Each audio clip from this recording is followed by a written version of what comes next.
Okay, I want you to start by just looking around you right now. Seriously, take a second. The screen you're staring at, the walls of the room, even the thoughts echoing in your head right this very second. What if none of it is actually real in the way you think it is? What if you were walking through a incredibly convincing three-dimensional dream? Welcome to This Explainer. Today we're going to fundamentally challenge your very perception of reality itself. And trust me, it is a fascinating journey. We're diving deep into the profound philosophy of the Lankavatara Sutra. Specifically, we're going to unpack its totally mind-bending ideas around the manifestation of mind only, and why we absolutely have to break free from language and our habit of discriminating between things. Why? Because according to this ancient text, using noble wisdom to smash through those false attachments is literally the only way to achieve true inner self-realization. So here's our roadmap. We're going to hit the myth of language, see why all dharmas are like dreams, explore the mind-only world, figure out how to break our attachments, and finally arrive at inner self-realization. All right, kicking things off with Section 1, the myth of language. Think really closely about the words you're hearing me say right now. We rely on words to define our truth, right? But the Buddha basically grouped all our everyday speech into four fundamentally flawed buckets. We talk based on physical forms, based on memories of dreams, based on past grievances, or just out of deeply ingrained, beginningless false habits.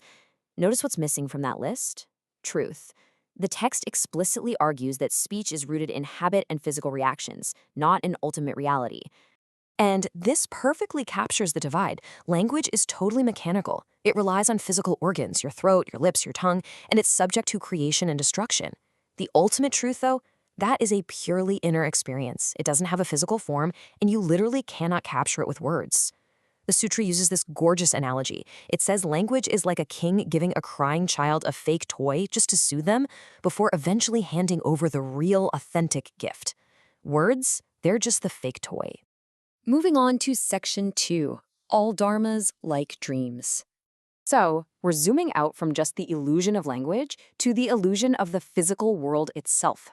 When the sutra talks about dharmas, it means all physical phenomena, basically everything we perceive as reality. The text says, like thirsty beasts pursuing a mirage in the heat, fools are confused and chase after what is not water. It's such an arresting metaphor, isn't it? Our senses constantly trick us. You feel heat, you see shimmering light, and your brain screams, water. But it's just a mirage. The sutra argues that everything we chase in life, wealth, status, physical objects, is exactly like a thirsty animal chasing a mirage. The text uses these amazing, almost surreal, ancient metaphors to really drive the point home. It compares our reality to Gandharva dream cities, these phantom cities floating in the sky, or a fire wheel. Think about it. When you spin a torch fast enough, it looks like a solid wheel of fire, right? But that solid wheel doesn't actually exist. It's just motion. The world we see is a convincing, dreamlike projection, kind of like an echo that we mistake for someone actually speaking. Which brings us to Section 3, mind-only world. Okay, if the world is a mirage, an echo, and a spinning wheel of fire, we have to ask the million-dollar question. Who or what is the architect creating this grand illusion? This is where we hit the core concept, the manifestation of mind only. This is the ultimate realization that everything you experience is entirely constructed and projected by your own mind. Now, I want to reassure you, this is not nihilism. The sutra isn't saying nothing matters. It's actually a profoundly empowering truth. The world isn't happening to you. The world is happening within your own consciousness. Think of your mind like a totally flawless mirror.